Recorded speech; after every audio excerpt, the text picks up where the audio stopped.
का शीर्षक है भारतीय नवजागरण, भारत की खोज। हमारी यह समझ थी या है कि समूचा भारतीय नवजागरण अंततः एक नए भारत के निर्माण की और नए भारत के खोज की सामूहिक योजना है। एक बृहत्तर प्रोजेक्ट है, मेगा प्रोजेक्ट है। इसमें सब अपने अपने ढंग से नए भारत की परिकल्पना, संकल्पना निर्मित कर रहे थे। अभी तक जो हमने व्याख्यान किया, आयोजित किया, उसका दायरा प्रायः हिंदी के रचनाकार, साहित्यकार, विचारक या मोटे तौर पर हिंदी दायरे से जुड़े लोग थे उसके केंद्र में। लेकिन हम सब जानते हैं कि आधुनिक खड़ी बोली के दौर में हिंदी और उर्दू को केवल भाषाई आधार पर अलग करना ठीक नहीं है। दोनों एक ही संस्कृति के हिस्से हैं और उर्दू के बिना हिंदी की कोई भी बातचीत अधूरी रहती है। हालांकि हमारी योजना में यह भी है कि हम उर्दू नवजागरण पर दो हिस्सों में अलग से बात करेंगे। प्रसंगवश उसमें गालिब का जिक्र आएगा ही, लेकिन आज हमने गालिब को चुना है। अभी हाल में 27 दिसंबर को उनकी जन्मतिथि बीत गई है, जिस पर जगह जगह कार्यक्रम हुए। प्रगतिशील लेखक संघ उत्तर प्रदेश ने भी एक बृहद कार्यक्रम किया, जिसमें प्रोफेसर सफदर इमाम कादरी साहब, जो पटना में पाटलिपुत्र विश्वविद्यालय के कॉलेज में उर्दू के विभागाध्यक्ष हैं, उर्दू के नामचीन आलोचक हैं, गहरे अध्येता हैं, और गालिब पर उन्होंने एक बहुत अच्छा 10-12 मिनट का, 15 मिनट का, बहुत छोटा सा किंतु बहुत सारगर्भित, आइडिया लोडेड, बहुत ही विचार गर्भित बातचीत की थी। फिर हम लोगों ने संपर्क किया और सर से अनुरोध किया कि हमारे मंच से गालिब पर 1-1.25 घंटे की एक मुकम्मल बातचीत करें। सर ने हमारा निमंत्रण स्वीकार किया।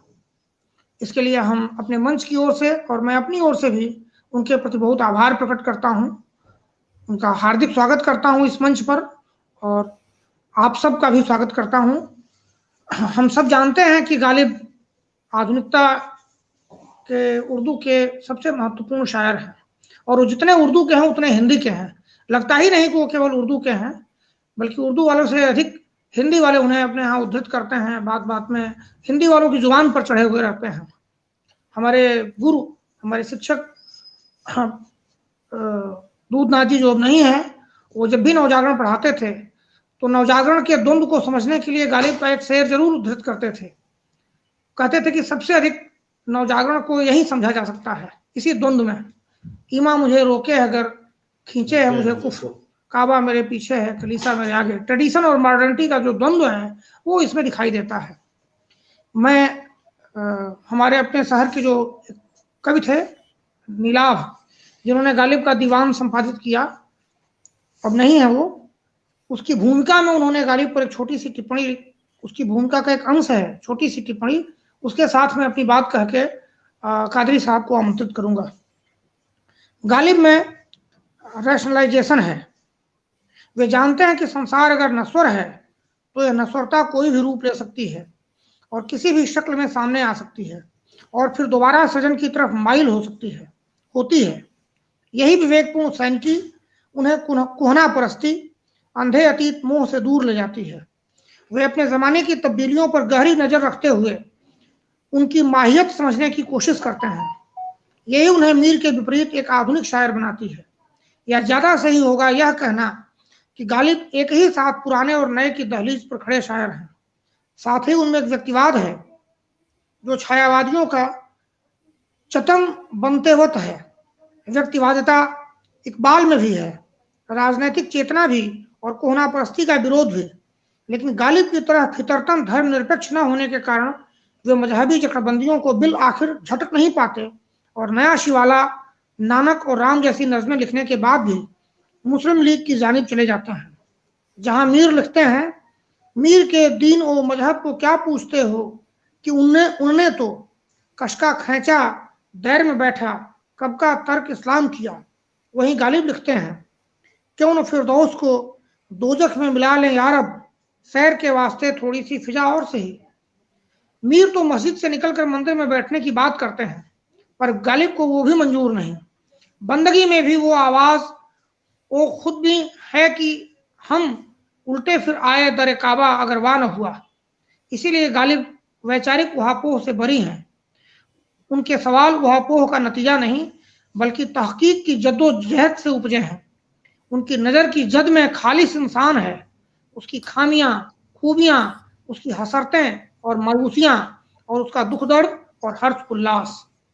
मैं नीलाव जी की इस छोटी सी टिप्पणी के साथ गालिब, रेनेसां की रोशनी में गालिब, इस विषय पर बातचीत करने के लिए बहुत आदर के साथ पटना के प्रोफेसर सफदर इमाम कादरी साहब को आमंत्रित करता हूं कि वो अपनी बातचीत रखें। आदरणीय प्रोफेसर सफदर इमाम कादरी साहब। धन्यवाद सूर्य नारायण जी। मुक्तिबोध विचार मंच का मैं शुक्रगुजार हूं कि उसने मुझे गालिब के सिलसिले से अपनी बात कहने का मौका दिया। गालिब हमारे ज़माने के एक ऐसे कवि हैं जिनके बारे में बातचीत करने के लिए, जिनके बारे में कुछ कहने के लिए उसी तरह का ज्ञान भी चाहिए और गालिब को समझना। हम जानते हैं कि गालिब एक मुश्किल कवि भी हैं, कभी कभी वो सरल लगते हैं लेकिन उसी तरह से मुश्किल है। मैं समझता हूं कि मैंने जितना पढ़ा लिखा है उसके हिसाब से मैं अपने को, अपने ज्ञान को, अपनी जानकारी को पर्याप्त नहीं समझता कि गालिब के बारे में कोई ऐसी राय रख सकूं जो आपको संतुष्ट कर सके। मगर साहित्य के अध्येता के तौर पर गालिब को पिछले 40 वर्षों से स्कूल के ज़माने से पढ़ने का अवसर मिला और गालिब कोई ऐसा दिन नहीं होता है जब उनका कोई शेर याद नहीं आता हो, कोई ऐसी पंक्ति उनकी हमारी जिंदगी का हिस्सा नहीं बनती हो। तो एक लंबा संबंध है, रोज जीने का, रोज मरने का जो एक संबंध है हमारी पीढ़ी से, हमारे युग से, इसकी वजह से गालिब से एक अपनापन भी होता है। और इसी वजह से लगता है कि गालिब पर कुछ बातचीत की जाए या बातचीत करेंगे तो ऐसा लगता है कि गालिब हमारे लिए एक ऐसी निधि हैं जिनके सहारे हम अपने समय को भी समझ सकते हैं और उनके समय को भी समझ सकते हैं। आज जो विषय है गालिब और नवजागरण या गालिब और रेनेसां, ये ऐसा उर्दू में भी इसके लिए जो शब्द इस्तेमाल किया जाता है वह है नई बेदारी, या ज़रा अगर अरबी का की शब्दावली लें तो नशतुस सानिया कहते हैं। मतलब यह कि जो पुनर्जागरण का मतलब होता है, नवजागरण का मतलब होता है, वही नशतुस सानिया भी है, वही नई बेदारी है। ये 19वीं सदी में की ये जो इस्तिलाह है, 19वीं सदी का जो ये टर्म है, वह हमें अपने समाज को, अपने पुरखों को नए सिरे से समझने के लिए एक अवसर प्रदान करता है। इसीलिए इस शब्दावली पर हमें ध्यान देने की जरूरत पड़ती है और बार बार हमारी बातचीत जब होती है तो हम कोशिश करते हैं कि अपनी बातचीत में उस काल के लोगों को सामने लाएं और उस काल के जो बड़े लोग हैं उनकी बातों को गंभीरता से सुना जाए। कभी कभी तो ऐसा महसूस होता है कि 19वीं शताब्दी एक ऐसी शताब्दी है जिसमें इस देश ने अपने सबसे अच्छे, सबसे कीमती हीरे जवाहरात पैदा किए। 19वीं शताब्दी में जो सामाजिक प्रशिक्षण हुआ हमारे बौद्धिकों का, उसने ये अवसर दिया कि हमारा ये नया भारत और नया देश खड़ा हुआ। इस वजह से गालिब हमारे लिए बहुत जरूरी है कि गालिब को इस परिप्रेक्ष्य में समझने की कोशिश की जाए। गालिब ही नहीं, गालिब ठीक 19वीं सदी से आरंभ से पहले वो 1797 में पैदा हुए, मगर पूरा उनका जो प्रशिक्षण है, उनका जो पूरा विकास है, वह 19वीं शताब्दी में होता है। और 19वीं शताब्दी में ही 1869 में उनका देहांत होता है। गालिब को हम अकेले समझने की भूल करेंगे तो दिक्कत ये होगी कि गालिब या कोई बड़ा लेखक या कोई बड़ा दार्शनिक या चिंतक अपने आप पैदा नहीं होता है। वो समाज या उसका जो परिवेश होता है उसमें वो पैदा होता है और उसमें उसका विकास होता है, उसकी समाज उसे तैयार करता है। तो अगर गालिब को समझने की कोशिश करें या गालिब और नवजागरण के परिप्रेक्ष्य को अगर उर्दू साहित्य के आसपास भी इसको सीमित करने की कोशिश करें तो इसके लिए कई ऐसे लोग हैं जिन्होंने गालिब पर प्रभाव डाला, कई ऐसे लोग हैं जिन पर गालिब ने प्रभाव डाला और ये मिलकर उर्दू में एक नवजागरण की स्थिति पैदा हुई, एक नई अवधारणा समाज और समाज के हर हिस्से में ये नई अवधारणा सामने आई। तो इस वजह से जब गालिब को हम याद करें तो उससे पहले के कवि मीर को भी याद रखें और फिर गालिब के साथ साथ जो लोग और साहित्य में सामने आए, अगर गद्य में बात करें तो मीर अमन हैं, रजब अली बेग सुरूर हैं, या फिर रतन नाथ सरशार बाद के लेखकों में हैं, और जो सर सैयद का मूवमेंट है, सर सैयद का और सर सैयद के जो साथी हैं, तो सर सैयद अहमद खां के साथ हाली, शिबली, नज़ीर अहमद को भी याद रखें कि ये सब लोग मिलकर उर्दू में एक नवजागरण का माहौल बनाते हैं और उर्दू में जो नए विषय वस्तु सामने आते हैं, उर्दू साहित्य की रूपरेखा बदलती है, तो ये सब मिलजुल कर बदलने की प्रक्रिया चलती है। इस वजह से अब इसमें एक सवाल उठता है कि आखिर इस नवजागरण का या इस नई तब्दीली का जो नया सवेरा होना है या नई जिंदगी जो हमारे समाज को मिलनी है, तो उसका लीडर कौन है, उसका नेतृत्व करता कौन है, यह अगर हम सोचेंगे तो अपने आप हमें कुछ बातें स्पष्ट होने लगेंगी कि अब जब अगर उर्दू साहित्य की बात करें तो गालिब से ठीक जो पहले का काल है उसमें मीर सामने आए थे, और गालिब से पहले जो जैसे 19वीं शताब्दी के लिए गालिब को हम याद करते हैं, उसी तरह से 18वीं शताब्दी के लिए उसी दिल्ली और वहां से लेकर लखनऊ तक के बीच में मीर तकी मीर रहते हैं। भाषा के स्तर पे मीर ने भी जिहाद किया, मीर ने भी कोशिश की कि जो भाषा का विकास है उसमें एक वो आंदोलन खड़ा कर सकें, उसमें एक गंभीर परिवर्तन की कोशिश कर सकें, मगर वो समाज ऐसा था जिसकी कुछ हदबंदियां भी थी, और उन हदबंदियों की वजह से उनका जब एक शेर सब आदमी हर आदमी याद रखता है कि शेर मेरे हैं गो खवास पसंद, पर मुझे गुफ्तगू अवाम से है।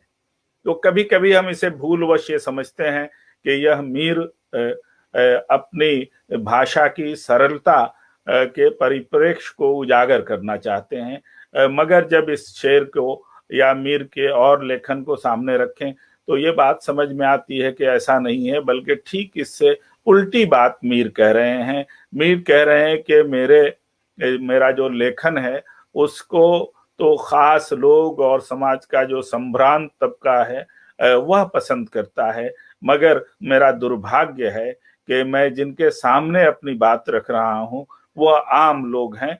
शेर मेरे हैं गो खवास पसंद, पर मुझे गुफ्तगू अवाम से है। तो मीर ये अपनी विडंबना बताते हैं।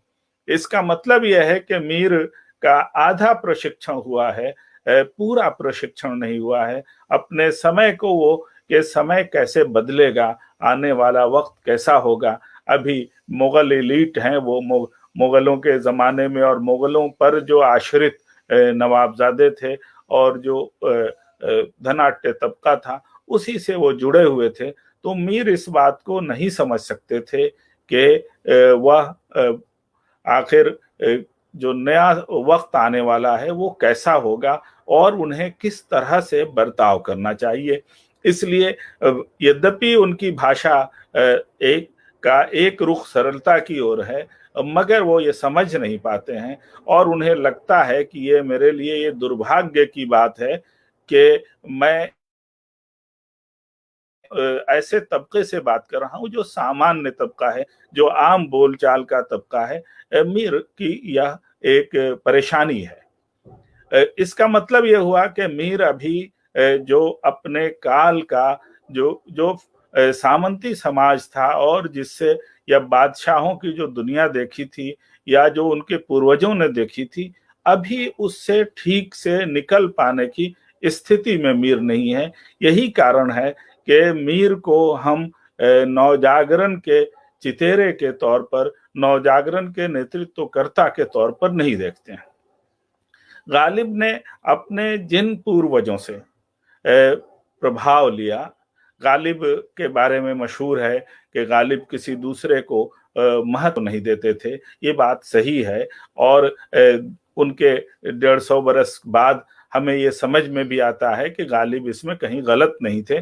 गालिब ने जो जजमेंट किया था अपने बारे में भी और दूसरों के बारे में भी, तो वो गालिब कहीं गलत नहीं थे।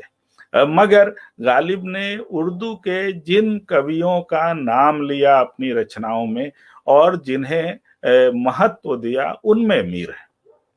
और मीर से ये कई आलोचकों ने इस पर काम किया है, बताने की कोशिश की है कि मीर का प्रभाव गालिब पर किस तरह से है। मगर गालिब ने अपना मानस मीर के प्रभाव में तैयार नहीं किया। गालिब को यह बात मालूम थी कि मीर जिस भाव भूमि पर खड़े हैं, मीर का प्रशिक्षण जिस समाज में हुआ है, गालिब का समाज वो नहीं है और गालिब नए सवेरे की तरफ बढ़ रहे हैं। हालांकि गालिब का परिवार, गालिब के पूर्वज, यहाँ तक कि गालिब के चचा और उनके फिर सारे रिश्तेदार, वह सब लोग मुगलों की जो बची खुची दुनिया थी उसी में समाहित थे, उसी में कहीं ना कहीं वो एडजस्ट हो चुके थे और उसी का फल भी पा रहे थे। गालिब ने जो मुकदमा लड़ा और जो उनके मुकदमे की बड़ी चर्चा होती है और समझ में आता है कि गालिब उसको किस तरह से लेना चाहते थे, जो आखिरकार वो 20 वर्षों की मेहनत के बाद भी नहीं ले सके। तो वह जब हम देखते हैं तो वह भी वही है कि मुगलों के काल में जो पेंशन, पारिवारिक पेंशन था, उसी को वो लेना चाहते थे, अंग्रेजों के काल में भी लेना चाहते थे, जो नहीं ले सके। तो गालिब भी कहीं ना कहीं उसी माहौल में मौजूद थे, उसी में एडजस्टेड थे। गालिब का जब शुरू का लेखन है वह भी ये बताता है कि गालिब उस माहौल से बहुत परेशान नहीं है। उस माहौल में कहीं ना कहीं वो समझ में आता है कि वो अपने को सेफ महसूस करते थे। गालिब की जो शुरू की रचनाएं हैं, यह बताने के लिए काफी है कि गालिब ने उस काल के जो फारसी के कवि थे उनको भी अपने सामने रखा और उन्हें और उनके जैसा, उनसे बेहतर बनने की कोशिश, यही उनका असली संघर्ष है।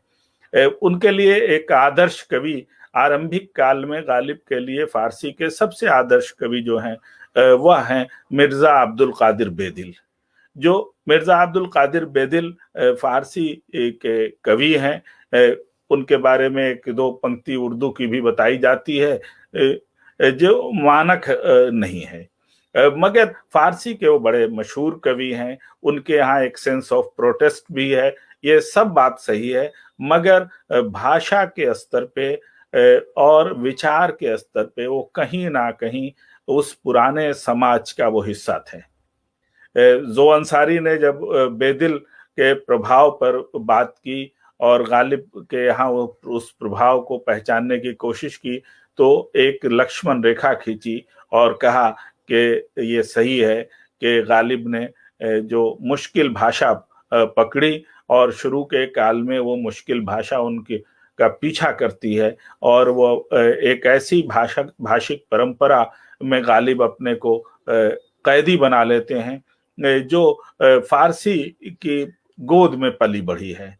ये सीधा सीधा मिर्जा अब्दुल कादिर बेदिल का प्रभाव है। मगर जो अंसारी ने स्पष्ट करने की कोशिश की कि बेदिल के यहाँ जो धार्मिक समाज का सम्मान है, जो धार्मिक इंस्टीट्यूशंस के लिए जो जगह है, गालिब के यहाँ वो नहीं है। इसका मतलब है कि गालिब ने आरंभिक काल में यद्यपि मिर्जा अब्दुल कादिर बेदिल की वजह से अपने को पुरानी फारसी या जो मुगलों के काल की, जो लेटर मुगल्स के काल की जो फारसी थी, उसके इर्द गिर्द रखने की कोशिश की, मगर गालिब के यहाँ एक चेतना दूसरी बदली हुई मिलती है, और वह है कि वह जो पुरानी धार्मिकता थी, धार्मिक मान्यताओं, धार्मिक संस्थाओं के इर्द गिर्द समाज खड़ा होता है, गालिब उससे इतर दुनिया देखने की कोशिश करते हैं।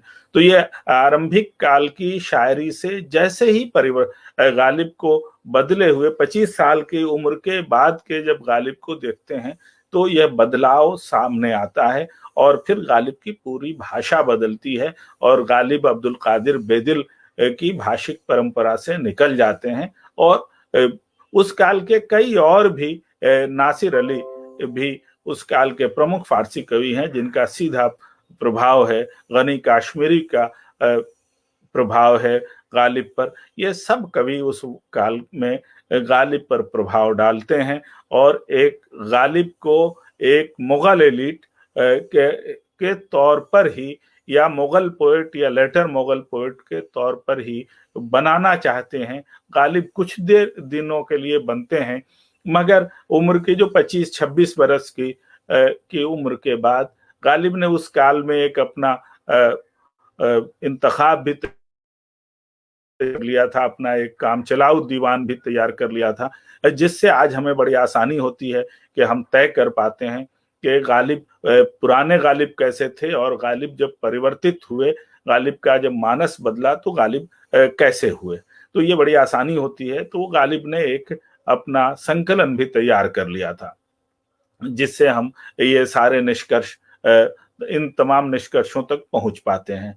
तो गालिब ने अपने अंदर जो तब्दीली लाई, गालिब के मानस में जो परिवर्तन हुआ, यह कैसे हुआ, इसको हमें ठीक से संजीदगी से समझने की जरूरत है। हमें याद होना चाहिए कि गालिब पर उस काल के जो दिल्ली के कवि थे वह एतराज करते थे कि गालिब किसी बड़े कवि के शिष्य नहीं थे। उस काल में यह एक आम मान्यता थी, एक लंबे जमाने तक यह मान्यता रही है कि जो किसी से जिसने सीखा नहीं हो वो बड़ा लेखक कैसे हो सकता है, और कम से कम भाषा या छंद शास्त्र के जो की बुनियादी बातें जिसने नहीं सीखी हो वह कवि कैसे हो सकता है, श्रेष्ठ कवि कैसे हो सकता है।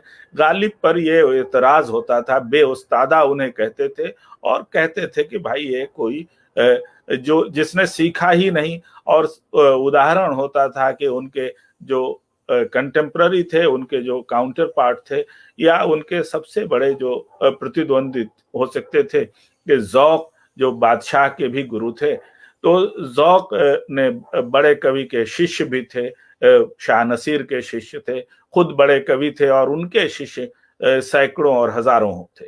तो इस तरह से एक माहौल बना था कि गालिब बेउस्तादा हैं। गालिब की सच्चाई यह है कि गालिब ने किसी से बैठकर कुछ प्रशिक्षण नहीं लिया था। इसका एक हम जो कारण समझना चाहते हैं कि यह भी है कि कोई बड़ा कवि, बड़ा लेखक, जिसको कहते हैं कि ईश्वर ने ही उसे वैसे बनाकर भेजा है, तो उसको किसी प्रशिक्षण की जरूरत नहीं होती। जैसे ऋषि मुनियों का भी एक बड़ा तबका है जो अपने आप बड़ा हुआ, तो उसको प्रशिक्षण की जरूरत है या नहीं, तो वो अपने आप प्रशिक्षित होता है।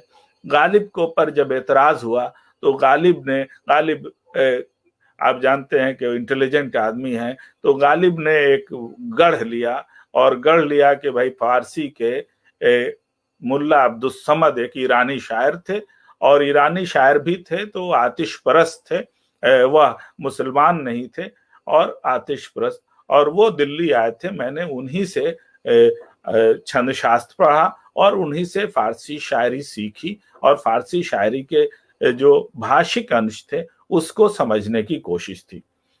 गालिब ने तत्काल इसका फायदा लिया और लोगों ने ये समझा कि हाँ, इन्होंने भी कुछ सीखा है। सच्चाई ये है कि ये एक झूठी सी बात थी। गालिब ने महज उन बातों को या वो जो गलतफहमियां पैदा हो रही थी या गालिब पर जो एतराजात हो रहे थे उनको रोकने के लिए एक झूठ गढ़ा। ये झूठ इतना प्रचलित है कि अगर गालिब पे आप 100 किताब उठाकर देखें तो उसमें 90 किताबों में ये मिलेगा कि गालिब के जो गुरु थे वो मुल्ला अब्दुस समद थे। और मुल्ला अब्दुस समद का जहां परिचय मिलेगा वहां ये बताया जाएगा कि वो ईरानी कवि हैं और ये भारत कुछ दिनों के लिए आए। ये सच्ची बात है कि उस काल में 18वीं शताब्दी तक तो बिल्कुल फारसी के कवियों का ईरान से भारत आना जाना लगा रहता था। मुगलों के काल में ये सिलसिला था तो कोई आ सकता था, लेकिन जब इसकी खोजबीन हुई और विशेष रूप से जब काजी अब्दुल वदूद ने इस पे शोध किया तो उन्होंने अनेक कारण बताए और ये साबित किया कि गालिब का ये गढ़ा हुआ गुरु है। ये ऐसा गुरु है जो कहीं है नहीं। भारत में आया नहीं आया ये तो दूसरी बात है, लेकिन ईरान में भी हुआ ऐसा कोई प्रमाण नहीं है। उस काल के एक एक तस्करों को खंगाल लिया और उन्होंने कहा कि अगर ये कोई इस नाम का कवि है तो यह कवि सिर्फ गालिब ही इसे जानते हैं, ना ईरान का कोई समकालीन शोधकर्ता या आलोचक या कवि जानता है और ना उस काल में भारत का कोई लेखक जानता है। तो ये गालिब ने लेकिन ये एक जो मनगढ़ंत गुरु को बनाया, ये गालिब की एक उस काल की मजबूरी थी और लोगों का मुंह बंद करने के लिए या उन पर जो एतराजात हो रहे थे उसको दबाने के लिए गालिब ने ये काम किया था। ये गालिब पर संगठित रूप से ये पहला हमला था जिसको गालिब ने एक बहाने से जीतने में कामयाबी हासिल की। और फिर गालिब धीरे धीरे जब गालिब की पहचान होने लगी तो कोई अब असुविधा नहीं थी कि वो गालिब किसी के शिष्य हैं या नहीं हैं, और अगर हैं भी तो अब गालिब एक बदले हुए कवि थे। गालिब ने बड़ी चालाकी से यह भी किया था कि उसे मुसलमान कवि नहीं बताया था। और जब ईरान आप कदीम ईरान की तारीख पढ़ें, फारसी की पुरानी तारीख पढ़ें तो उसमें भाषा का अधिकार किनके पास है, और तो उसमें बताया जाता है कि जो इस्लाम से पहले जो आतिश परस्त लोग थे और जो ईरान का वो धर्म था तो वह लोग जो पहलवी भाषा में के सिद्धहस्त हस्ताक्षर होते थे तो गालिब ने उसी से अपना सिलसिला जोड़ा और ये साबित करने की कोशिश की कि वह फारसी के जो मानकीकृत लोग हैं, जो एस्टेब्लिश्ड लोग हैं, उन्हीं से उन्होंने सीखा है।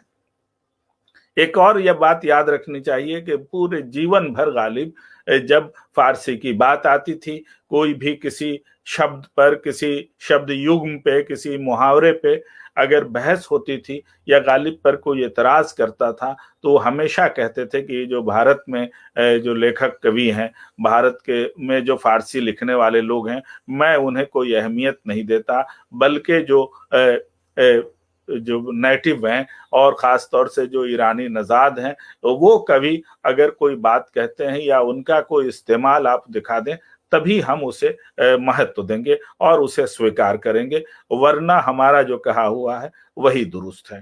तो ये गालिब की एक स्ट्रेटेजी थी और ये स्ट्रेटेजी जो एक बार बनाई तो उसको जीवन पर्यंत उससे उसका फायदा लिया। अब हम लोग जो एक दूसरा पहलू है गालिब का कि आखिर गालिब के यहाँ परिवर्तन कैसे आया। गालिब का जो मानस, जो पुराना जो दिल्ली में मुगल एलीट जिस तरह से काम कर रहे थे, जिस तरह से सोच रहे थे, या दिल्ली में हमारे कवि और साहित्यकार जिस तरह से बनना चाहते थे, गालिब उसी माहौल में बने थे। मगर गालिब को एक मौका मिलता है कि दिल्ली से बाहर निकलने का। आप जानते हैं कि जब 1826 में गालिब ने ये तय कर लिया कि जब उनका पेंशन रुका तो पेंशन के लिए मुकदमा लड़ेंगे, और 1826 से 1829 का काल आप याद रखिए। ये गालिब अब 3 दशक जीवन के पूरे कर रहे हैं। तो इस काल में जब ये 25 बरस के बाद से 30 बरस के बीच का जो ये दौर है वह बड़ा गंभीर है और उसे हमें ध्यान से देखना चाहिए कि यह काल एक बदले हुए गालिब का प्रमाण कैसे देता है। तो गालिब दिल्ली से निकलते हैं। अगर वो खली कंजुम की एक बड़ी मशहूर किताब है गालिब का सफर कलकत्ता, यद्यपि उसमें उस काल में गालिब फारसी में ज्यादा लिखते थे और फारसी में ही पत्र वो सब हैं, तो वो सारे पत्र उसमें हैं। अगर उसे कोई पढ़ ले एक बार, अगर उसका अध्ययन कर ले, तो ये समझना बड़ा आसान हो जाता है कि गालिब का ये जो कलकत्ता जाने का योग है वह कैसे गालिब को बदल सकता है। अब ये 1826 का काल ध्यान में रखिए कि भारत में आने जाने का कोई साधन, उस तरह से तेज साधन नहीं था। हमारे यहाँ अभी रेल नहीं पैदा हुई थी। तो अब रेल नहीं पैदा हुई थी तो गालिब ने, अगर रास्ते की छोटे छोटे डिटेल आप जमा कीजिए, तो गालिब ने घोड़े पर सफर किया है, पालकी में सफर किया है, हाथी पे सफर किया है, नाव पे सफर किया है, पैदल सफर किया है। तो ये सब तरह के जो मोड हो सकते थे वह उन्होंने इस्तेमाल किए। बल्कि इलाहाबाद की बात है तो हम आपको याद दिलाएं कि इलाहाबाद तक जब पहुंचे थे और गालिब बीमार पड़े थे, तो उस काल में जो चिट्ठी लिखी है वहां के हकीमों ने उनका ठीक से इलाज नहीं किया और वो ठीक नहीं हुए। तो गालिब जो होता है कि अपने गालिब का ऐसा मिजाज था जो वो किसी संतुलित मिजाज नहीं था। तो गालिब ने तुरंत जो इलाहाबाद के हकीमों के बारे में जो अपने पत्र में लिखा है वो बड़ा खतरनाक है, और हकीमों से बात शुरू करते हैं और कहते हैं कि भाई यहाँ के हकीमों पे लानत पड़े, और वहां से होते होते वो कहते हैं कि इलाहाबाद के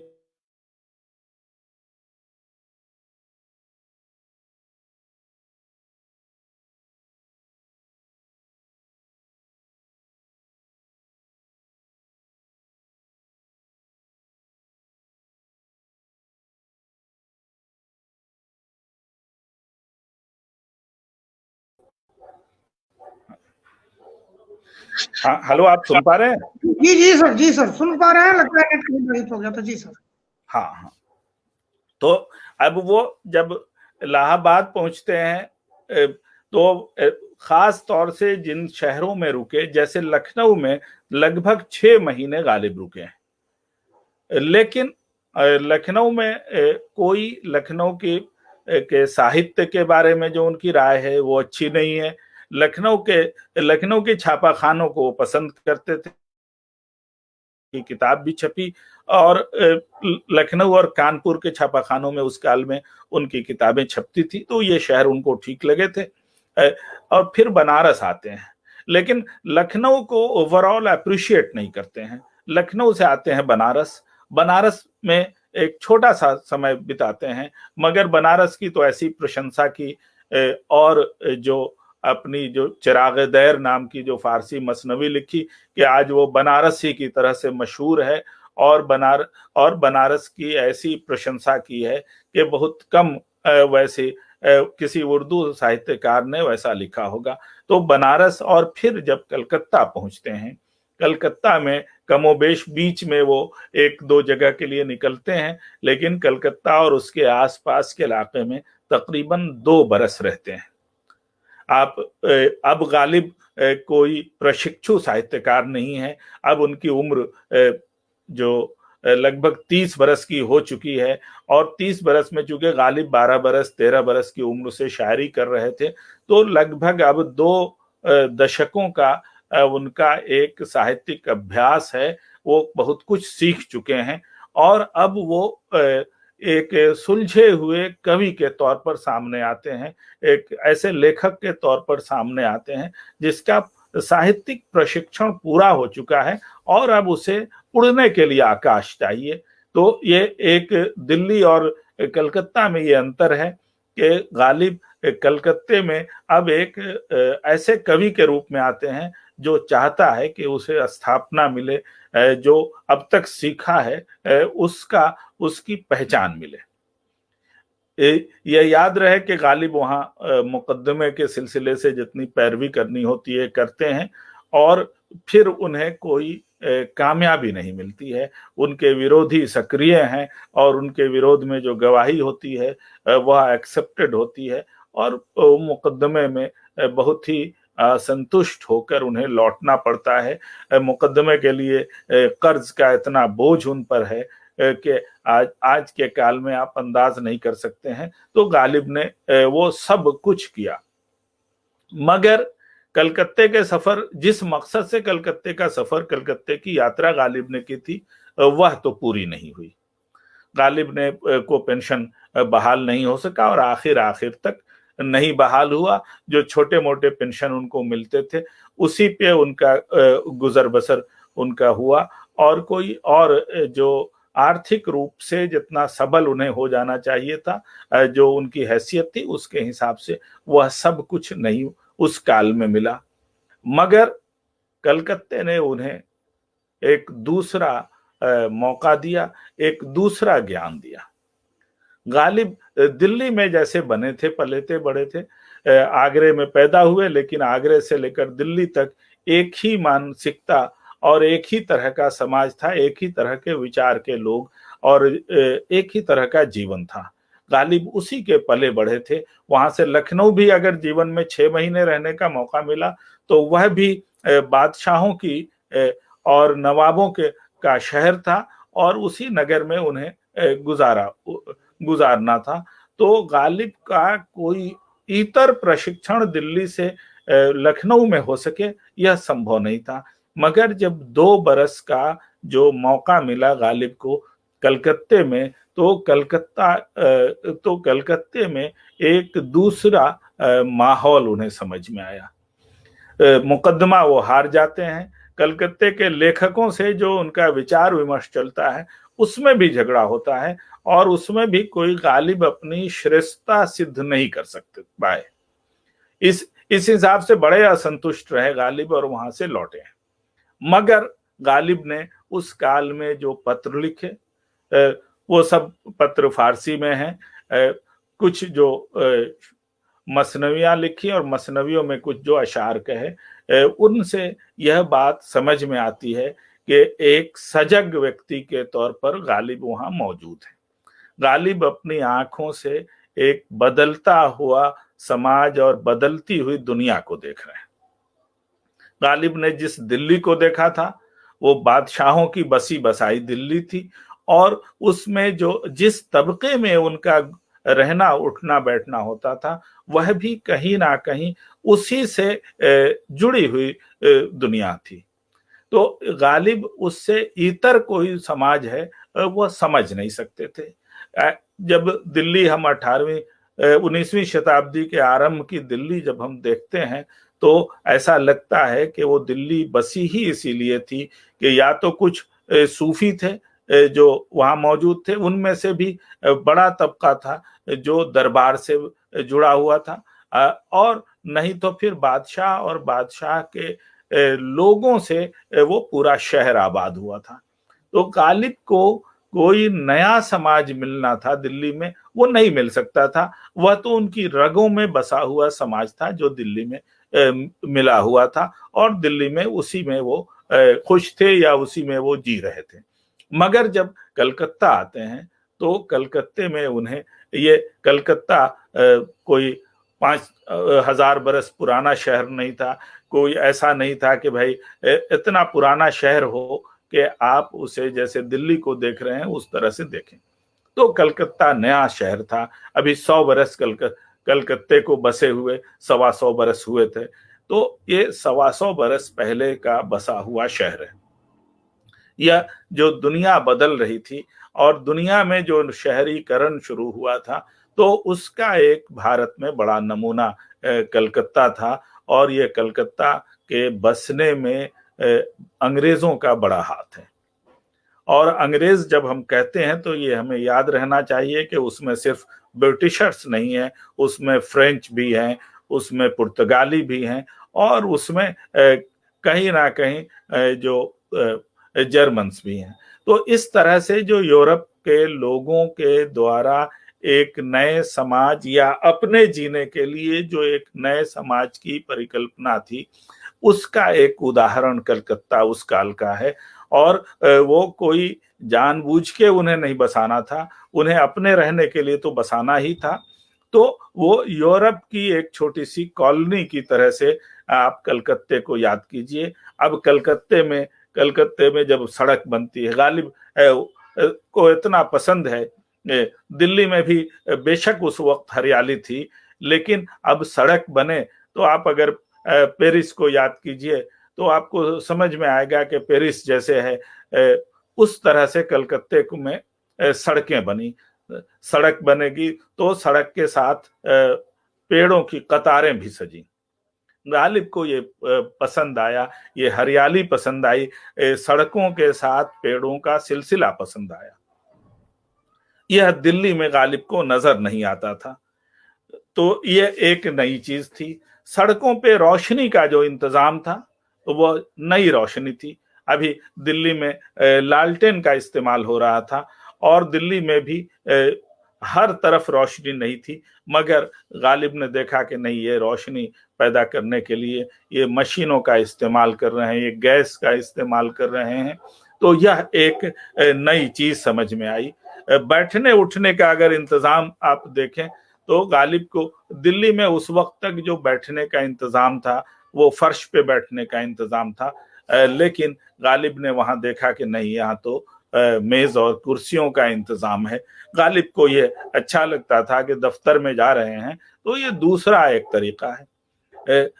गालिब का एक बहुत मशहूर वाकया है कि जब वो लखनऊ रुके थे तो लखनऊ में उन्होंने कोशिश की कि वहां के मीर नायब से मिलें और अपनी बात रख सकें, लेकिन गालिब को चूंकि मुगल एलीट थे तो उनकी ये ख्वाहिश थी कि उनके सम्मान के मुताबिक मिला जाए, और उनको ये इजाजत नहीं मिली।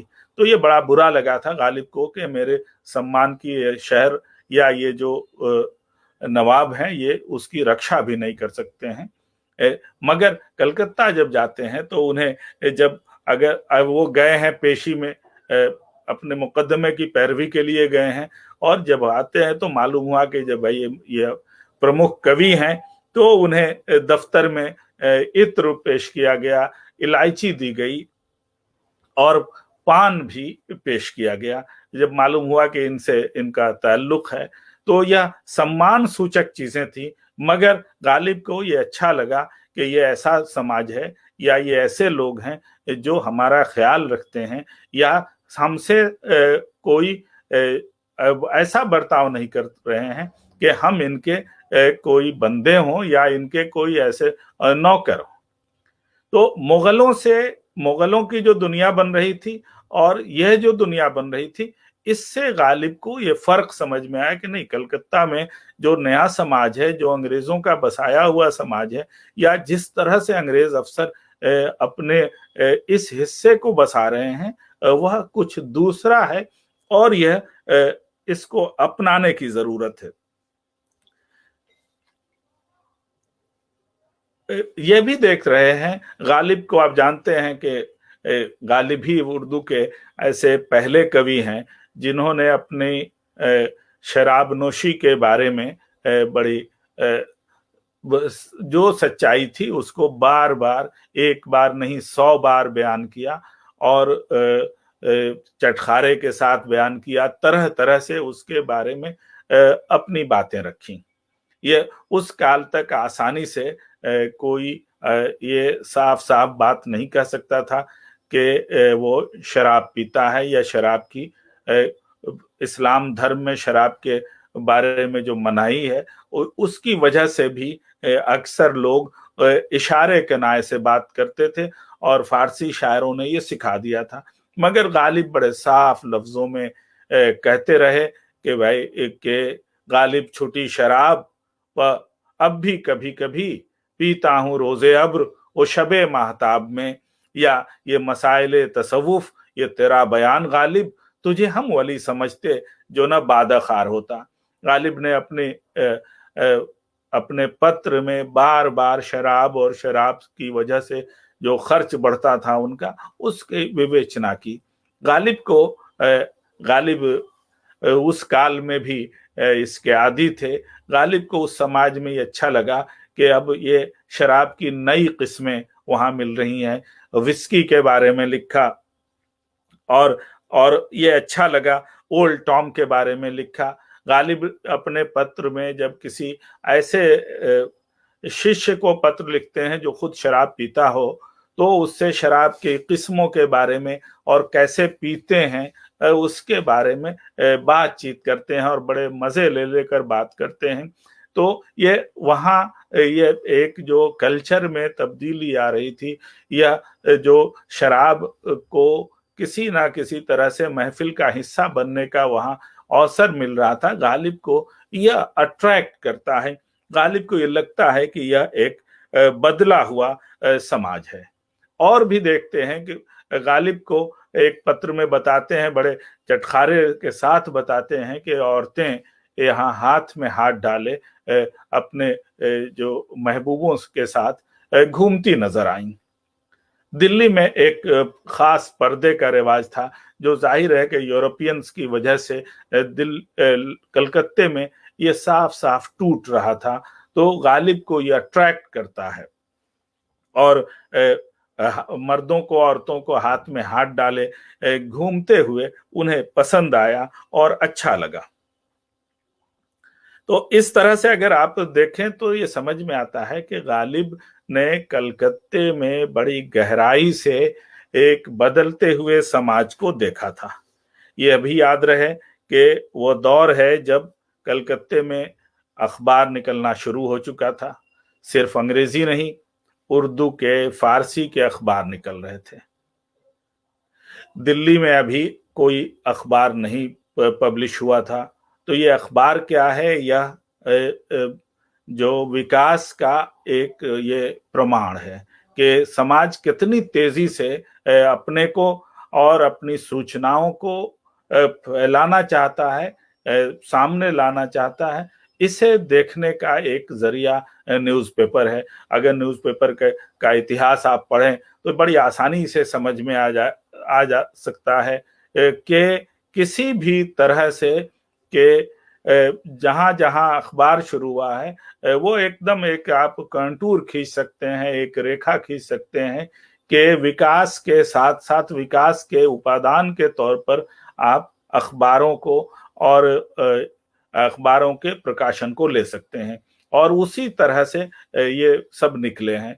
तो कलकत्ता में अखबार भी निकल रहा है। गालिब को यह भी बहुत पसंद आता है और यह विकास का एक सूचक इसे वो समझते हैं। तो स्टीमर देखते हैं। यहाँ से तो वो सफर में बड़ी परेशानियों का सामना करते हुए गए थे, लेकिन वहाँ स्टीमर का जिस सलीके से इस्तेमाल हो रहा था वह भी उनको भाता है। और खाने पीने में अब जब गालिब जहां मुगल एलिट तो थे लेकिन विपन्नता के दौर में आ चुके थे, इसलिए आर्थिक हैसियत वो नहीं थी दिल्ली में।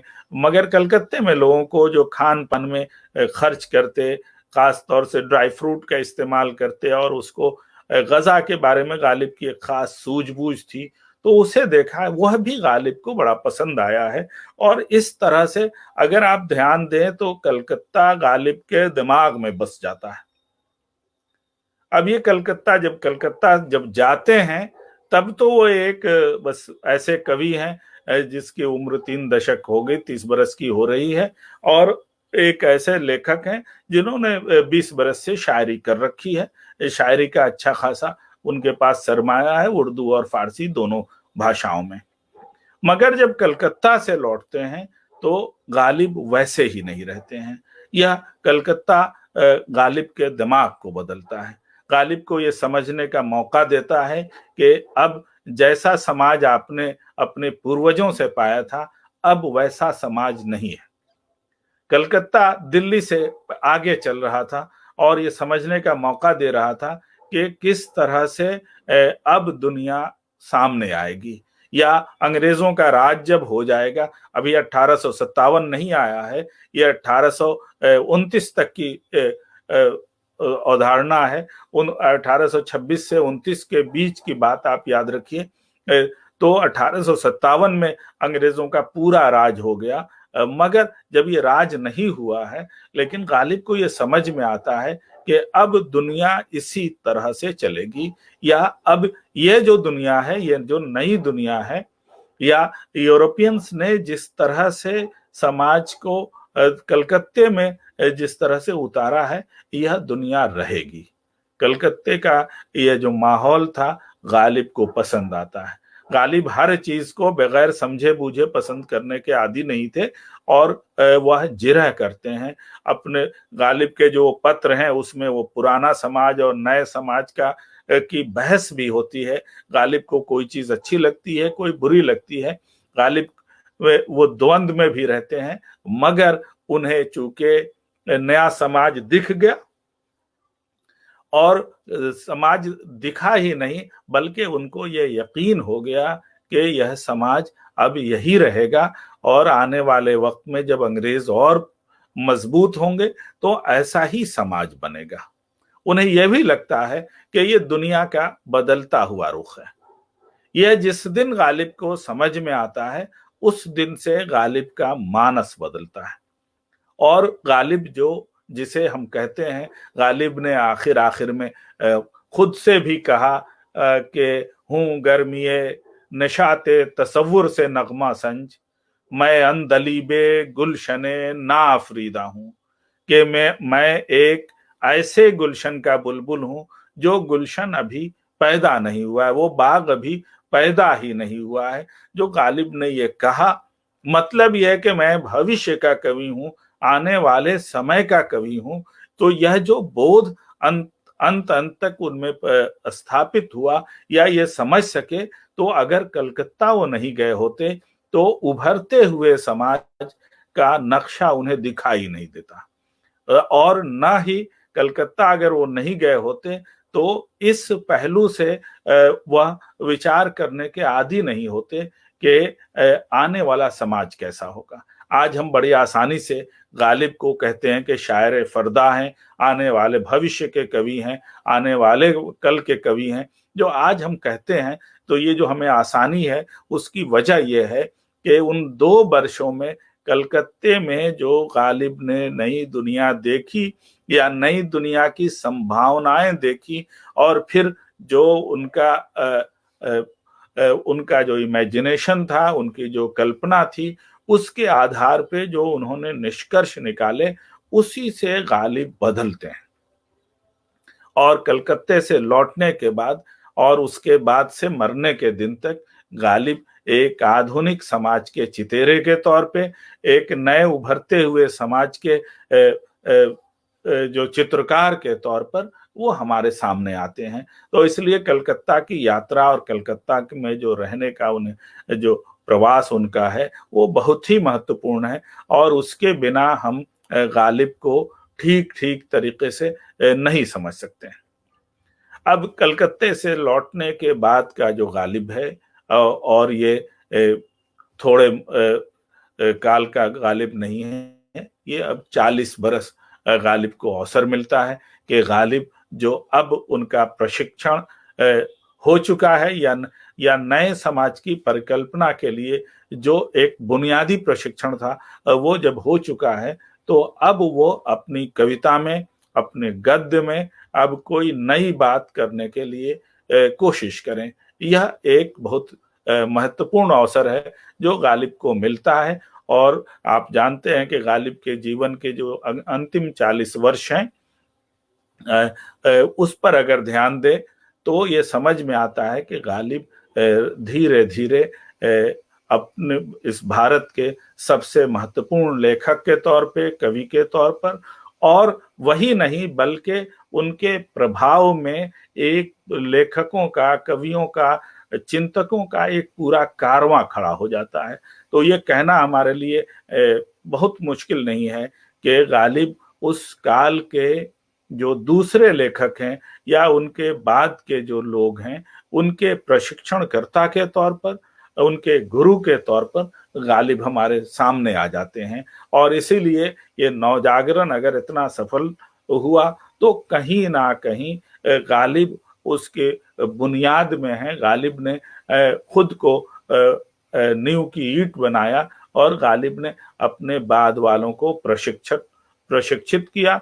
गालिब ने ऐसा माहौल बनाया जिसमें यह संभव हो सका कि अब उनके तरह से सोचने वाले, नए समाज को पहचानने वाले और बदलते हुए भारत को समझने वाले लोग पैदा हों। इसमें कोई एक धारा नहीं हो सकती थी, हमें ये बिल्कुल याद रखना चाहिए। और जब हम स्वतंत्रता आंदोलन का मूल्यांकन करते हैं उसमें भी हमें मालूम है कि अनेक धाराएं हैं और अनेक धाराओं से मिलकर हमारा राष्ट्रीय आंदोलन बना है। उसी तरह से ये जो नवजागरण है, तो नवजागरण का जो पीरियड है इसमें भी अनेक धाराएं हैं। गालिब के यहाँ भी एक धारा नहीं है और गालिब से प्रभाव लेकर जो लोग सामने आए उनके यहाँ भी कोई एक धारा नहीं। आप उस काल को याद रखिए तो यह भी याद रहना चाहिए कि गालिब ने वो काल, एक तो पहला सामंती समाज था, एक तो बादशाहों का काल था, लेकिन उसके बाद उसके साथ साथ एक और भी महत्वपूर्ण चीज थी, वह था कि धार्मिक समाज था। धार्मिक समाज की मान्यताओं को से ही पूरा कुछ निर्देशित होता था। अब्दुल कादिर बेदिल भी उसे तोड़ नहीं सके थे। गालिब को ये मौका मिला और गालिब को ये समझ में आ चुका है कि धार्मिक समाज हमें आगे तक रास्ता नहीं दिखाएगा। भारत में धर्म निजी काम के लिए हो सकता है, निजी मान्यता उससे कायम रह सकती है, चल सकती है, आदमी का व्यक्ति उससे गाइडेड हो सकता है, मगर समाज अगर उस बुनियाद पे चलेगा तो समाज आगे नहीं बढ़ेगा, प्रगतिशील नहीं रहेगा, समाज का कहीं ना कहीं सफर रुक जाएगा। गालिब ये इतनी बड़ी बात गालिब के काल में, उनके काल को देखते हुए ये आसान नहीं था कि कोई व्यक्ति धार्मिक समाज की मान्यताओं से इतर मान्यता रखने की कोशिश कर रहा हो। गालिब को अगर नवजागरण के नेतृत्वकर्ता के तौर पर हम पहचानते हैं तो उसकी एक बुनियादी बात यह भी है कि गालिब ने सबसे पहले ये माहौल बनाया कि हम अब धार्मिक समाज से शिफ्ट करेंगे। अब इसको जानने के लिए गालिब के कुछ आपके पास हमेशा कुछ चर्चित शेर आपके पास रहते हैं कि पकड़े जाते हैं फरिश्तों के लिखे पर नाहक, आदमी कोई हमारा दमे तहरीर भी था, हमको मालूम है जन्नत की हकीकत लेकिन दिल के खुश रखने को गालिब ये ख्याल अच्छा है, जिसमें लाखों बरस की हूरें हों ऐसी जन्नत का क्या करे कोई, क्यों न फिरदौस में दोजख को मिला लें यारब, सैर के वास्ते थोड़ी सी फजा और सही, आता है दागे हसरते दिल का शुमार याद, मुझसे मेरे गुनह का हिसाब है खुदा न मांग, क्या वो नमरूद की खुदाई थी, बंदगी में मेरा भला न हुआ, ना करदा गुनाहों की भी हसरत की मिले दाद, यारब अगर इन करदा गुनाहों की सजा है, वाइज न तुम पियो न किसी को पिला सको, क्या बात है तुम्हारी शराबे तहूर की। अब ये सब ऐसे अशार हैं, ऐसे शेर हैं जिनमें धार्मिक समाज की मान्यताओं को कभी उनका मजाक उड़ाया गया है, कभी उनसे असंतुष्टि जाहिर की गई है, कभी कहीं चुहल किया गया है और कहीं उनका सीधा सीधा प्रतिवाद किया गया है। यह गालिब ही थे जिन्होंने यह एक गंभीर विमर्श की बुनियाद पैदा की, बुनियाद कायम की कि किस तरह से उस काल में हम धार्मिक मान्यताओं से अलग मान्यताएं ढूंढ सकते हैं। सबसे बड़ी बात यह है कि जब तक जो पुराना समाज है, जो पहले से चल रहा है, उसका मूल्यांकन नहीं करेंगे, उसकी चीजों को देखेंगे नहीं, उसकी गड़बड़ियों को समझने की कोशिश नहीं करेंगे, तब तक हम भविष्य का रास्ता नहीं ढूंढ सकते हैं। गालिब के कुछ पत्र याद कीजिए, जिसमें किसी उनके शिष्य ने बताया कि मैं फला सब्जेक्ट पढ़ रहा हूं। पूछा, गालिब ने पूछा होगा कि क्या आजकल पढ़ रहे हो? तो उसने कहा कि भाई फिक़ा पढ़ रहा हूं। तो गालिब ने ये जो धार्मिक विषय होते थे उसकी बात करते थे, तो गालिब मना करते थे, कहा कि नहीं, अब ये दौर नहीं है, अब तुम हिकमत पढ़ो, फलसफा पढ़ो, अब तुम तिब पढ़ो, तो ये मंतिक पढ़ो। अब गालिब फिलॉसफी पढ़ने की बात कहते हैं, गालिब कहते हैं कि नहीं, मेडिकल साइंसेस पढ़ो। तो यह कौन सा आदमी है कि जो 19वीं शताब्दी के मध्य में हमें, जब ना हमारे पास कोई यूनिवर्सिटी है, ना कोई अध्ययन की नई प्रणाली विकसित हुई है, मगर वह बताता है कि नहीं, ये धार्मिक ज्ञान से फिक़ा और हदीस पढ़ने का अब वक्त नहीं रहा, बल्कि अब तुम नए विषयों की तरफ बढ़ो। यह गालिब ही थे उस काल में। कोई हमें ऐसा आदमी नहीं दिखाई देता है जिस पर हम ये कह सकें कि जो इसकी तबलीग कर रहा हो, या जो कम से कम पुरानी मान्यताओं को, धार्मिक मान्यताओं का मूल्यांकन कर रहा हो और नए समाज की कल्पना के लिए कोई दूसरा विषय वस्तु भी बता रहा हो। गालिब ने बताया कि ज्ञान की जो नई दिशाएं हैं, ज्ञान के जो नए विषय वस्तु हैं, उसकी तरफ हमें बढ़ना चाहिए। और यह गालिब की वह शक्ति है, गालिब का वह चिंतन है, जिसकी वजह से वह अगर शायर फरदा हुए या वह जो नए समाज के रचयिता हुए, तो वो इसकी वजह से हुए, क्योंकि वह सही सही मूल्यांकन कर रहे हैं और धार्मिक समाज से शिफ्ट करने के लिए एक रास्ता सुझा रहे हैं। सर सैयद से जब उनका विवाद होता है, आप याद करिए कि उस काल में जब नवजागरण की बात होगी, उर्दू के लेखकों का जब नाम आएगा, तो उसमें गालिब के बाद सबसे बड़ा नाम सर सैयद अहमद खां का है। और वह सर सैयद जिनके प्रभाव से सैकड़ों लिखने वाले सामने आए और जिन्होंने शिक्षा का बिगुल फूंका और शिक्षा को लेकर सबसे गंभीर चिंतन पेश किया, और उनके आसपास ऐसे लोग खड़े हुए जिन्होंने वो सर सैयद के उस काम को और आगे बढ़ाया। मगर सर सैयद से जब सर सैयद अपनी पुस्तक की तकरीज लिखाना चाहते हैं, भूमिका गालिब से लिखाना चाहते हैं, गालिब ने लिख दिया, लेकिन सर सैयद जो लिखा उसमें ये बात लिखी कि अब ये गड़े मुर्दे उखाड़ने का जमाना नहीं है, अब तुम्हें नए विषयों की तरफ, अब मंतिक की तरफ जाओ, अब नए जो विषय दुनिया में आ रहे हैं उनकी तरफ काम करने का है। अब ये सिर्फ जो पुरानी तारीख है या जो पुराने हमारे लोग हैं उन्हीं तक अपने को सीमित रखोगे तो ये ठीक नहीं रहेगा। यह सर सैयद को जो उन्होंने बताया, ये ऐसी गंभीर चीज है जो आसानी से आप उस काल में नहीं देख सकते हैं कि कोई वो उसका संदर्भ बताना चाहते हैं कि सर सैयद ने उनसे अपनी तारीफ पर तकरीज या सिफारिशी इबारत लिखवानी चाहिए। मिर्जा ने सर सैयद की तारीफ तो कर दी, लेकिन इस काम को यह कहकर हेच बताया कि आज के जमाने में जो आईन या निजाम सल्तनत कायम हो रहा है उसे मुलाहजा कीजिए तो मालूम होगा कि अगलों के निजाम पुरानी जंतरी बनकर रह गए। यह इतनी जबरदस्त टीका है कि जो अब सामने आ रहा है, जो अब राज खड़ा हो रहा है या समाज बन रहा है, तो गालिब ने सर सैयद को बताने की कोशिश की कि यह राज अब अगर जो हमारे पिछले गुजर चुके हैं उनसे मुकाबला करेंगे तो वो एक पुरानी जंतरी की ही हैसियत है। मतलब यह है कि पूरा नया समाज बन चुका है और नया समाज बन चुका है और इसे आप रोक नहीं सकते हैं, आप सिर्फ इतना ही कर सकते हैं कि आप पिछड़े रहें। तो गालिब ने सर सैयद को ये कहा, सर सैयद को ये बात अच्छी नहीं लगी और सर सैयद की किताब में के पहले एडिशन में वो प्रकाशित नहीं हुआ। ये बात बाद में सर सैयद को भी समझ में आया कि गालिब की बात दुरुस्त थी।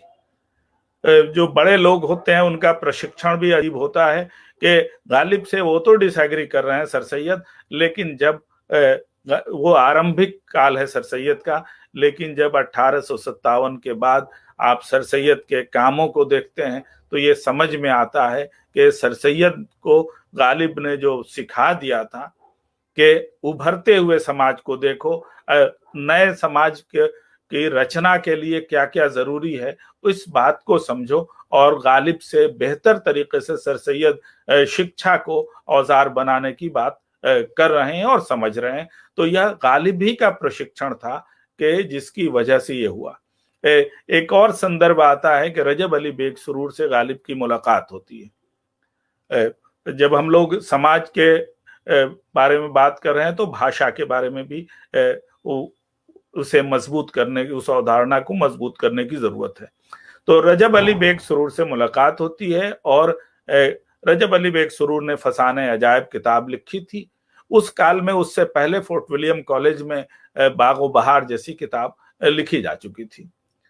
गालिब इन दोनों किताबों की तुलना करते हैं और बागो बहार को पसंद करते हैं।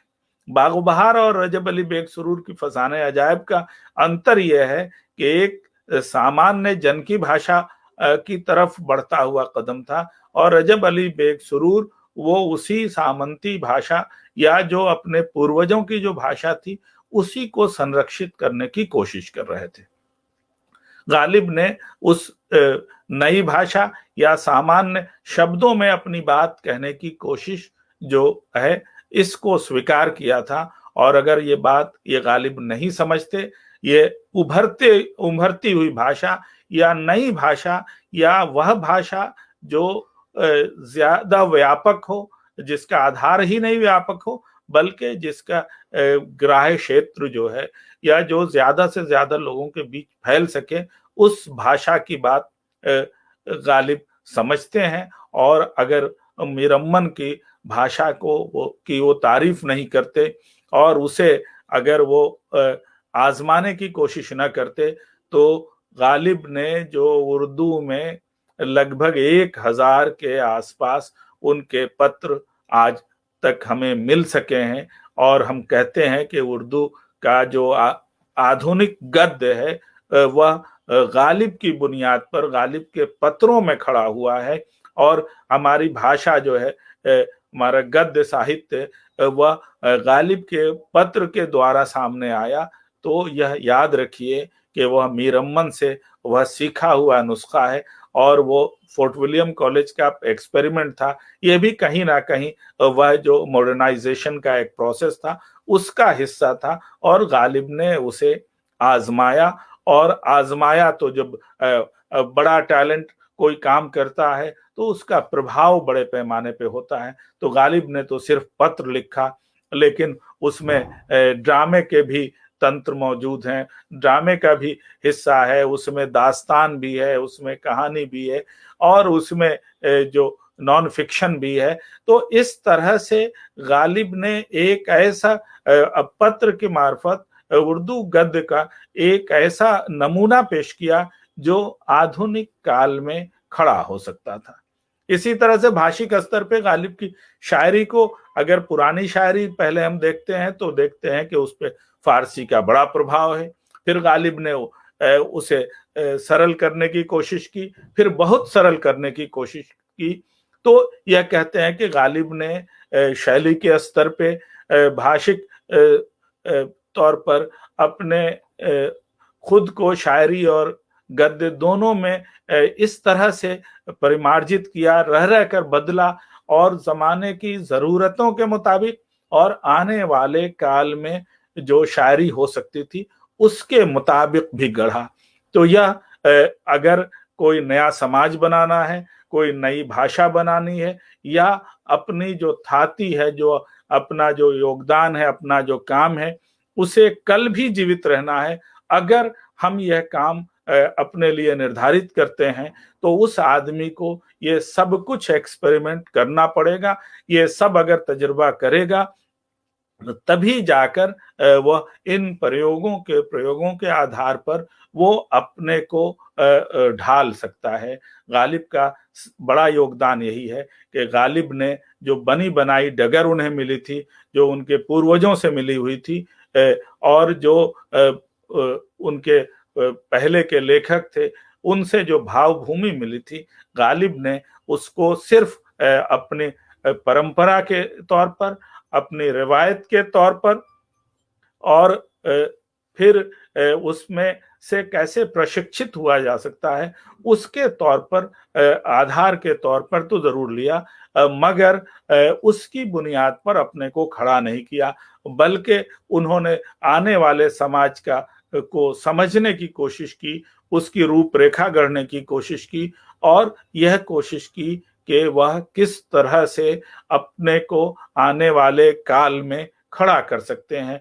तो गालिब का ये बड़ा कारनामा है कि उन्होंने उर्दू के लेखकों को यह अवसर दिया कि वह नए समाज को समझ सकें और नए समाज की बुनियाद पर वह अपनी रचनाशीलता को शेप दे सकें, उसको रूप दे सकें। गालिब ने ये किया, और आज भी जब हम आज के लेखकों की बात करते हैं, बड़े लेखकों की बात करते हैं, तो शायद ही कोई ऐसा लेखक होगा जिस पर गालिब का प्रभाव हम न ढूंढ सकते हैं। गालिब से बिल्कुल अलग विचार भूमि इकबाल की थी, मगर इकबाल की भाषा जो है वो गालिब की भाषा है, और गालिब पर जो इकबाल ने नज्म कही तो वो गेटे से मुकाबला किया और कहा कि आह तू उजड़ी हुई दिल्ली में आरामीदा है, गुलशने वीमर में तेरा हम नवा खाबीदा है। तो इकबाल भी गालिब का अनुसरण कर रहे थे, गालिब के महत्व को समझ रहे थे, और हमारे काल में भी धीरे धीरे गालिब को समझने के लिए जो खुशगवार माहौल बन रहा है, हिंदी भाषा के लोग और दूसरी भाषाओं के लोग जो गालिब में अपने काल का कवि तलाश करने की कोशिश करते हैं, तो ये सिर्फ इस वजह से संभव हुआ कि गालिब ने अपनी शायरी को पुरानी लकीर पर नहीं खड़ा किया, बल्कि कोशिश की कि आने वाले वक्त का कुछ न कुछ उसमें नक्शा हो, और वो हर आदमी जो नया आदमी होगा उसके कुछ भाव उसमें मिलेंगे, और इसीलिए गालिब हमें पसंद आते हैं। भाइयों, हम समझते हैं कि गालिब और पुनर्जागरण या गालिब और रेनेसा के संबंध में हमने कुछ टूटी फूटी बातें आपके सामने रखी।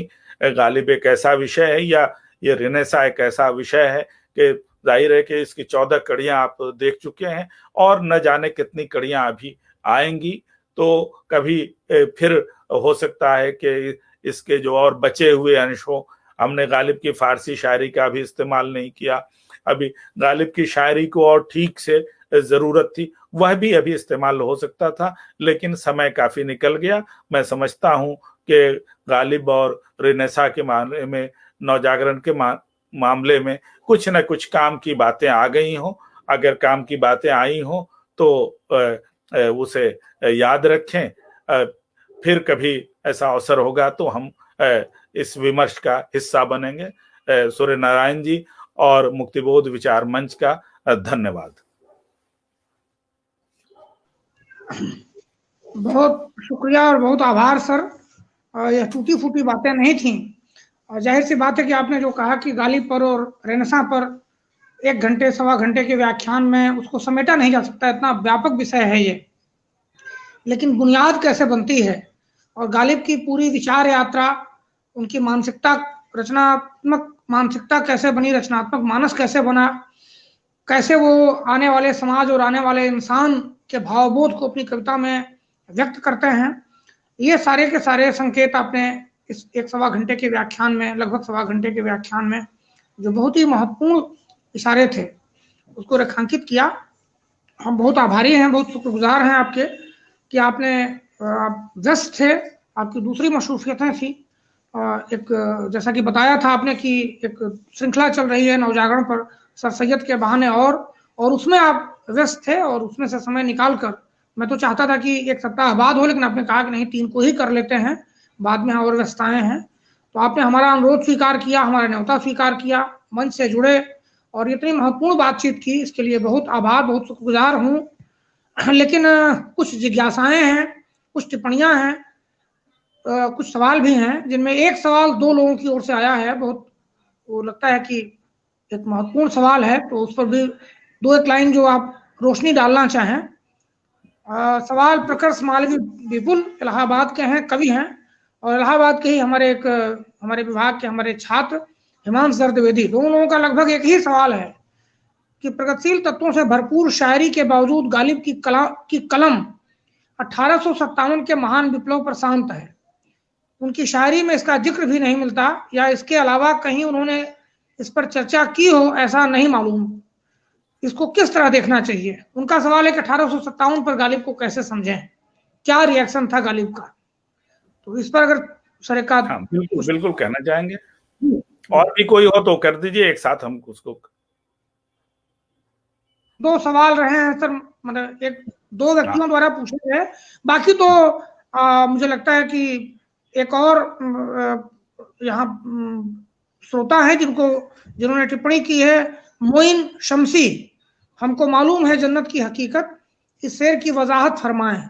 तो उन्होंने इस शेर के वजाहत पर कहा है। किसी ने कहा है, एक और हमारे विद्यार्थी हैं सत्यम पांडे, तो जिन्होंने जानना चाहा है कि गालिब की नाजुक ख्याली पर कुछ बात अगर आए तो और अच्छा होगा। तो जो आपने कहा कि ये बहुत सारे विषय हैं गालिब से जुड़े हुए, और एक ही व्याख्यान में सब बातें नहीं आ सकती।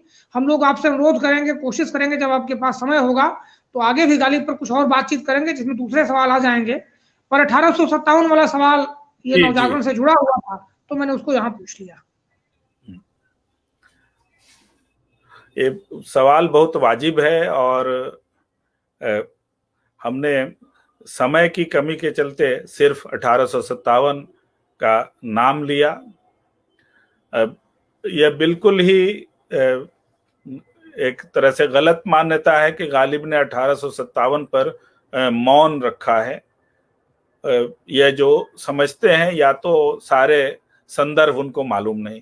गालिब को समझने के लिए उनकी कविता में भी 1857 क्या है, 1800 गदर के माहौल में क्या कुछ बीता है और उसका कैसे विवेचन होना चाहिए, गालिब के लिए के यहाँ 3-4 संदर्भ हैं। एक तो उनकी कविता है, उसके अलावा उनके उर्दू पत्र और उनके फारसी पत्र हैं। इनको अगर सामने रखा जाए तो समझा जा सकता है कि गालिब 1857 के बारे में क्या कह रहे थे। गालिब ने जब दस्तंबू, उस वक्त सौभाग्य से गालिब की एक डायरी लिखी गई जो दस्तंबू के नाम से है, फारसी में उसका हिंदी अनुवाद भी हुआ है, फारसी में वो डायरी लिख रहे थे, और बिल्कुल गदर के जो की घटनाएं हैं एक तरह से उसका ब्यौरा मिलता है।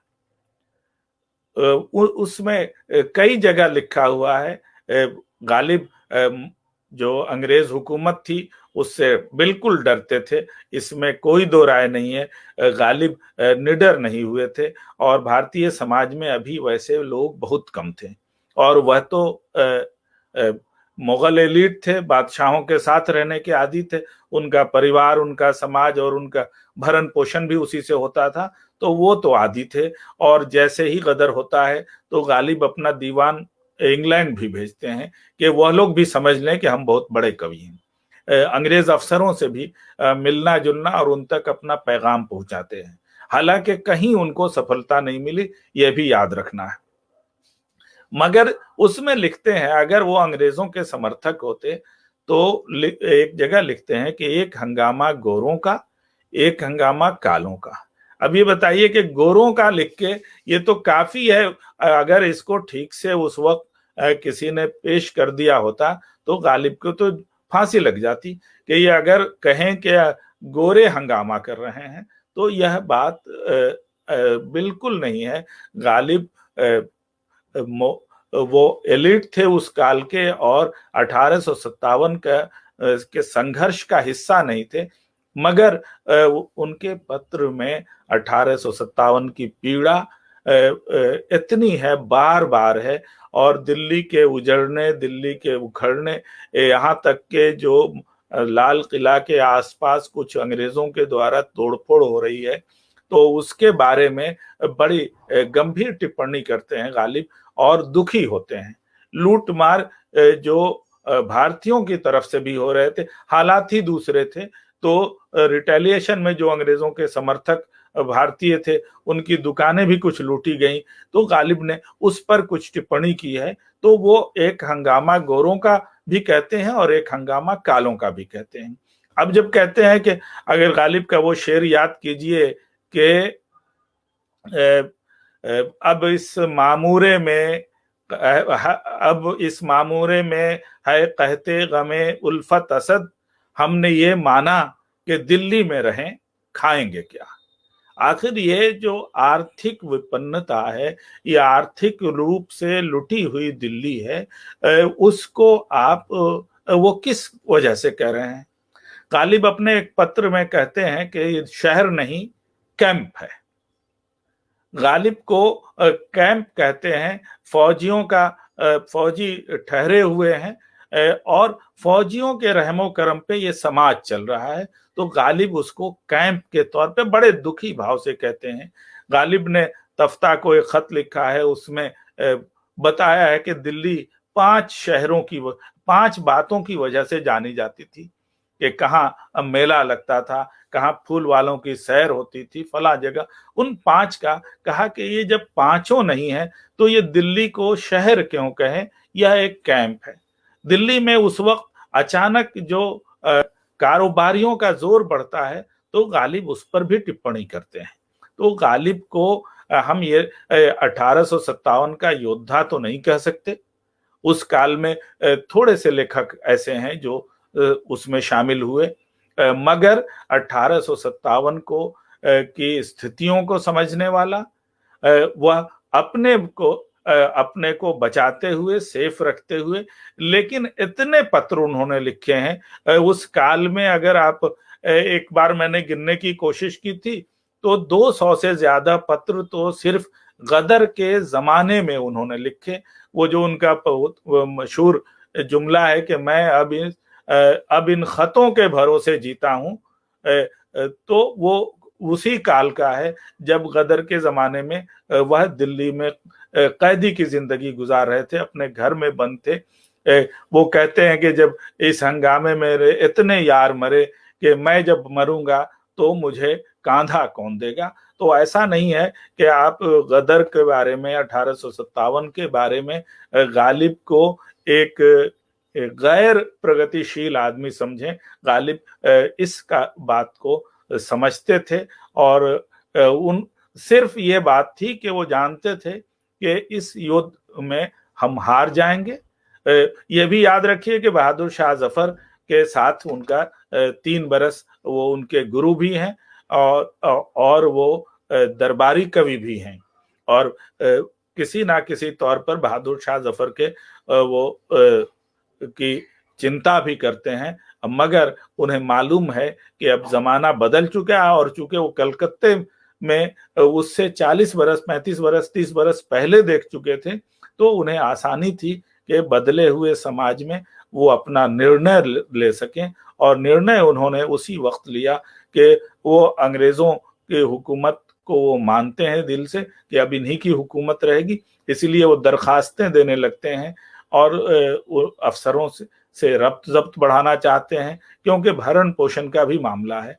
मगर वह गदर में जो लोग शरीक थे या जो हमारे स्वतंत्रता सेनानी है उनके विरोधी हैं, ऐसी बात कभी डॉक्यूमेंटेड नजर नहीं आती है। और उनकी जो दिनचर्या है, अगर वो 2.5 बरस का अगर वो काल देखें और उसके बाद पूरा मरने के काल तक, तो वह हमारे फ्रीडम फाइटर्स या जो के विरोधी हरगिज नहीं है। इसलिए गालिब को 1857 के संदर्भ में जरा सा और जो और सामग्रियां हैं उनको सामने रखकर देखने की जरूरत है। कभी जरूरत पड़ेगी तो बिल्कुल 1857 और गालिब पर ही तफसील से बातचीत की जा सकती है, और जिसमें उनके उद्धरणों से बताया जा सकता है कि गालिब कोई ऐसे आदमी नहीं है जो उस संघर्ष को नहीं समझते हैं और उस संघर्ष के विरोधी हैं। धन्यवाद। जी सर। हाँ सर, ये चूंकि एक बातचीत का हिस्सा था, एक सवाल, दो सवाल जो यहाँ आते हैं, हालांकि जितनी जिज्ञासाएं हैं उस पर आपने ठीक कहा कि एक स्वतंत्र इस पर बातचीत हो तभी बातचीत पूरी हो पाएगी। अदाए खास से गालिब हुआ है नुक्ता सरा, सलाए आम है आम यारा ने नुक्ता के लिए। मुझे लगता है कि इसी शेर के साथ, जिससे नीलाभ ने अपनी भूमिका खत्म की है, हम लोग भी अपनी बातचीत को यहाँ विराम देते हैं। और हमारी कोशिश रहेगी जितने उत्साह से लोग यहाँ जुड़े थे और जिस तरह के सवाल और जिज्ञासाएं यहाँ आई हैं, तो उससे लग रहा है कि अभी आपका एक दो और व्याख्यान गालिब को केंद्र में रखकर होना चाहिए। हमारी यह श्रृंखला पूरी हो जाएगी तो हम कोशिश करेंगे कि और आपके पास समय होगा तो गालिब पर बातचीत करेंगे। आपका हमारी टीम की ओर से, हमारे मंच की ओर से, व्यक्तिगत रूप से मैं अपनी ओर से, अपने सभी साथियों की ओर से और यहाँ जो दर्शक और श्रोता जुड़े रहे उन सब की ओर से आपके प्रति बहुत बहुत आभार और बहुत शुक्रिया व्यक्त करता हूँ। आपका समय बहुत कीमती है, बहुत समय दिया आपने और बहुत अच्छा व्याख्यान दिया। बहुत आभार, बहुत शुक्रिया सर। धन्यवाद। धन्यवाद।